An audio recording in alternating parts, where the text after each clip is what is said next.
O terceiro módulo e último módulo desse treinamento para dengue, para o manejo da dengue, aqui na Prefeitura de Ribeirão Preto, através da Fundação Santa Lídia, é que o manejo prático e as condutas no plantão, elas vão ser estabelecidas sobre responsabilidades que o médico vai ter no atendimento. Ele realiza o atendimento, ele corrobora se a hipótese é aquela, ele documenta na ficha de atendimento e lá vai ter o item da conduta, protocolo de dengue ou protocolo de dengue ou chikungunya. Após a execução de um desses planos, ele vai classificar o paciente. É A, é B, é C ou D. E aí ele vai seguir a solicitação de exames para definir aí o protocolo. Esses exames vão estar facilmente disponíveis para vocês, para que todo mundo, para que a gente possa, de uma forma mais fácil, prática, solicitar isso na ponta de assistência para os pacientes e ter esse resultado em tempo hábil. O roteiro para atender o paciente é basicamente esse daqui. É dengue mesmo? Qual é a anamnese? Deixa eu fazer um exame físico específico. Será que pode ser alguma outra doença? Bom, vou classificar o risco dessa dengue. E como que a gente faz isso? Primeiro, lembrar que a dengue dura até 7 dias e costuma ter mais 2 sintomas clássicos. Geralmente dor de cabeça e dor no corpo. Com a epidemiologia positiva nas últimas semanas, a dengue vai ficar sempre entre os nossos diagnósticos principais. Mas eu não posso esquecer das outras doenças. Lembrar que todo caso de dengue deve ser notificado. E que na minha anamnese detalhada, eu preciso colocar exatamente lá quando começaram os sintomas característicos da dengue. Quais são as queixas mais importantes? Tem sinais de alarme? Já teve dengue anterior? Usa algum remédio? Usa xarelto? Usa algum remédio que aumente o risco durante a dengue? E checar esquema de vacinação. Por que esquema de vacinação? Às vezes já está vacinado contra a dengue. Mas mais do que isso, a preocupação nossa é checar o esquema de vacinação para ver se o paciente é vacinado contra o sarampo, contra a febre amarela, porque essas doenças podem ser parecidas com a dengue no início. Os sinais de alarme: dor abdominal, vômitos persistentes, hipotensão, hepatomegalia dolorosa, sangramento, sonolência, diminuição da diurese, diminuição repentina da temperatura corporal, aumento do hematócrito, queda abrupta de plaquetas e desconforto respiratório. Se eu tiver algum desses sinais de alarme na dengue, eu preciso dar um estralo e priorizar esses pacientes. No meu atendimento, eu preciso ver aquilo. E eu preciso também fazer um exame físico bem direcionado.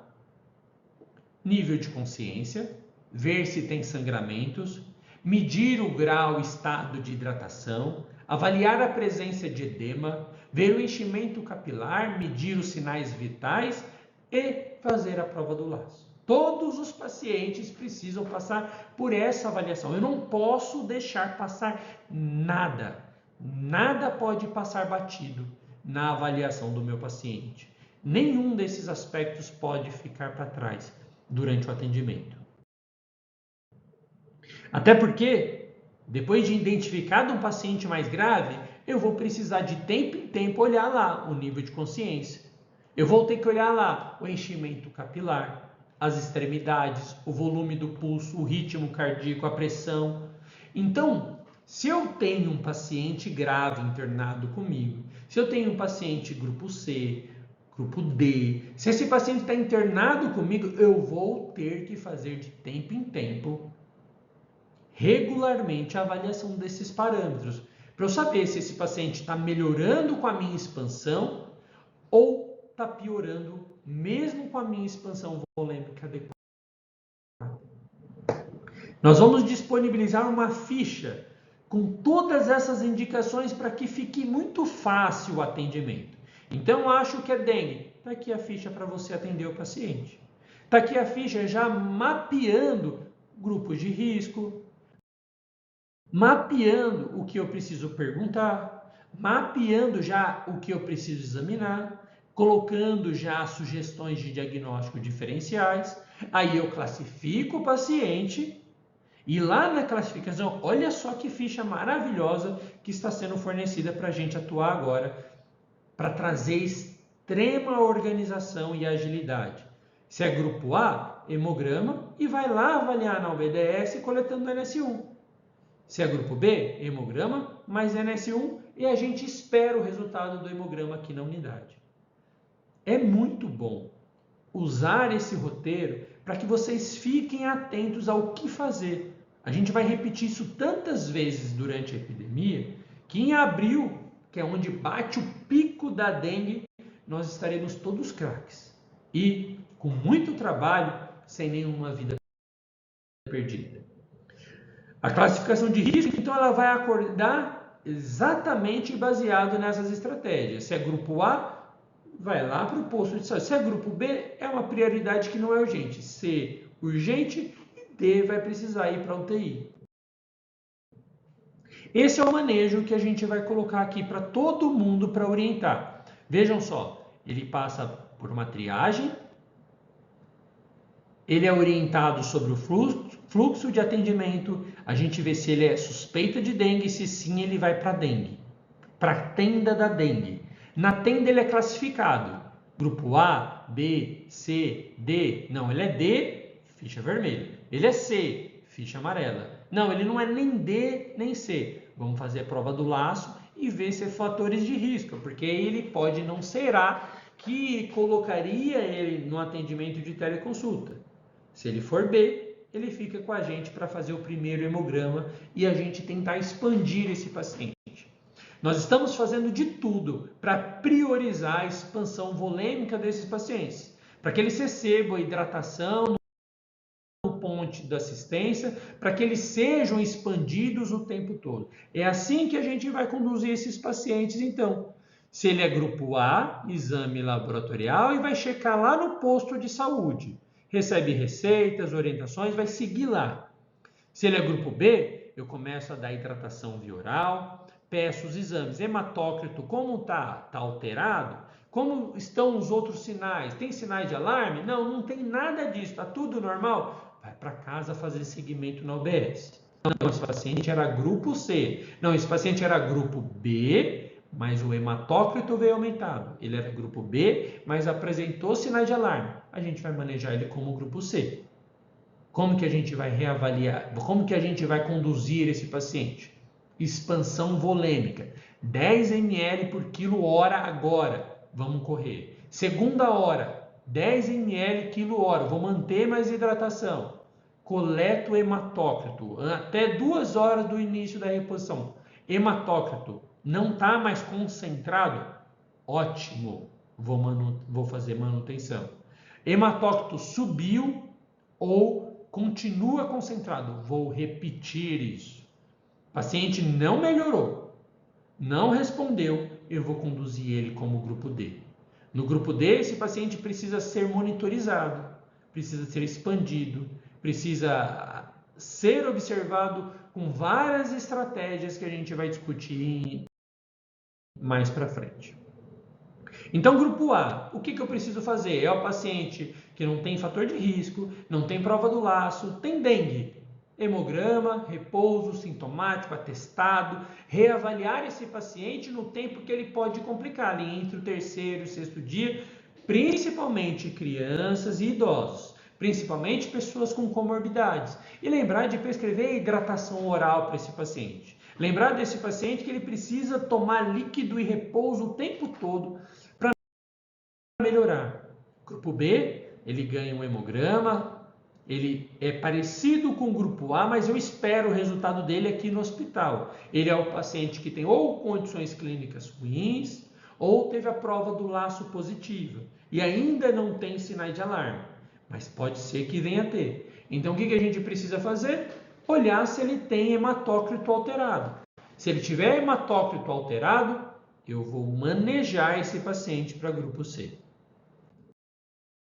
Paciente para grupo C, eu vou fazer expansão volêmica, vou colocar hidratação, vou coletar exames, vou internar ele por pelo menos de um dia para o outro, vou deixar esse paciente até que o hematócrito comece a cair, vou ver se tem sinais de alarme ou alterações laboratoriais. Se eu consigo estabilizar tudo, ele não vai para grupo D, ele fica aqui com a gente no grupo C.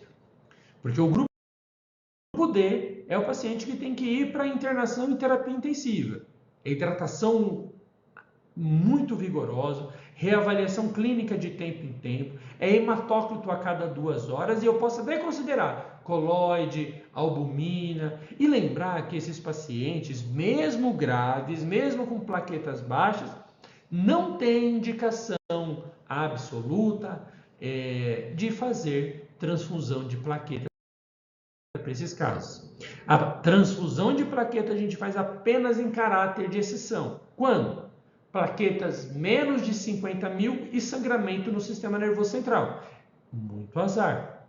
Ou plaquetas com menos de 20 mil e sangramento ativo. Se não tem sangramento ativo, não há evidência muito clara de qual é o valor para eu transfundir plaquetas. Então, deixem para essas dúvidas sejam discutidas com os coordenadores, com os líderes, deixem para que isso seja discutido com a chefia, mas não façam transfusão de plaquetas de forma indiscriminada na dengue, porque não vai adiantar repor, na maioria das vezes, pelo fenômeno inflamatório, vai acabar consumindo novamente essas plaquetas. Muito bem, esse paciente ficou com você um tempo. Esse paciente está melhorando e você não sabe quando dar alta. A família quer saber também quando eles vão ter certeza que esse paciente está bem. Quando a estabilização hemodinâmica por pelo menos 2 dias, a pressão está boa, a frequência cardíaca está boa, não tem mais febre, tem uma melhora visível do quadro clínico, o hematócrito está normal e estável e as plaquetas seguem em elevação. E já tem 2 aferições mostrando que elas estão passando para cima de 50 mil. Quando eu preencher todos esses critérios, eu posso dar alta seguramente para o meu paciente. E é muito importante, eu vou reforçar isso, compartilhar dúvidas. A gente precisa dividir as dúvidas. Não guardem as angústias, as dúvidas com vocês nos plantões, principalmente crianças, casos difíceis de madrugar, pacientes que voltaram várias vezes no atendimento. Peçam ajuda para os líderes, peçam ajuda para as pessoas mais experientes. Não tentem conduzir sozinhos casos difíceis. Todos nós fazemos parte de uma rede para poder ajudar e salvar os nossos pacientes da dengue. Existe uma fase da recuperação que é importante que vocês orientem, porque esse paciente pode procurar o atendimento e às vezes ele não sabe se ele está tendo uma complicação ou se é só a recuperação. Ele pode levar às vezes até 1 mês para se sentir bem novamente depois de ter tido dengue. É muito difícil você passar pela dengue sem saber que teve dengue, porque é uma doença que debilita muito, que compromete o estado, o ânimo, que compromete a performance do paciente naquele momento que ele está doente. O que pode acontecer? Então, alguns pacientes podem começar a tomar muito líquido, ficar um pouco mais edemaciado, depois de já ter passado toda a fase inflamatória, não é mais da fase da complicação da dengue. Mas algo que chama muito atenção é o surgimento de infecções bacterianas posterior à dengue, principalmente infecções por Staphylococcus aureus.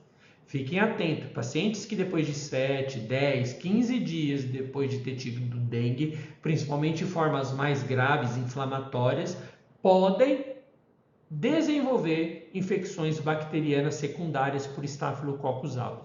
Então, o meu roteiro precisa ter isso em mente. Lembrar que quando esse paciente voltar, depois de muito tempo de ter tido dengue, com sinais sugestivos de infecção, pode ser uma infecção estafilocócica. Dicas importantes, então, no atendimento, que você vai ter que falar para todo mundo. Se você tiver que dar uma entrevista na TV, se você tiver que explicar para sua família, vai ter que lembrar que edema é mais importante do que ficar procurando petecas. Hematócrito é muito mais importante do que o valor das plaquetas. Hidratar é mais importante do que ficar observando o sangramento. E dor abdominal é muito mais importante, preocupante, do que, por exemplo, gengivorragia, que a gente nem consegue configurar a gengivorragia como um sangramento ativo na dengue. Então, no manejo prático, vocês têm um exame físico específico e dirigido para ter atenção no diagnóstico diferencial e fazer a classificação de risco. Nós vamos fornecer todos esses materiais, todos esses manuais, todos os pontos de assistência vão estar muito treinados para poder dispensar a energia necessária e o fluxo necessário para que todos os nossos pacientes de Ribeirão Preto possam ter chance de serem bem cuidados. Esta é a nossa filosofia. A gente quer poder entregar o melhor para os nossos pacientes. A gente quer entregar o mesmo carinho que nós teríamos com a pessoa mais especial da nossa vida. Afinal, a pessoa mais especial da nossa vida é esse paciente que se colocou à disposição para que a gente pudesse cuidar da vida dele. Lembrem sempre que não existe melhor cura que a prevenção. Nada é mais importante do que prevenir. E essa mensagem precisa estar todos os dias nos nossos diálogos entre nós, entre nossos familiares e entre os pacientes que a gente vai cuidar, para que os criadouros do mosquito da dengue possam desaparecer. Esse é um trabalho muito legal. Esse é um projeto gigantesco da Fundação Santa Lídia, apoiada pela Secretaria Municipal de Saúde, para combater a dengue na epidemia de 2026. Vocês contem com a gente, podem mandar dúvidas e vamos enfrentar isso para que a dengue não traga nenhum mal à nossa população.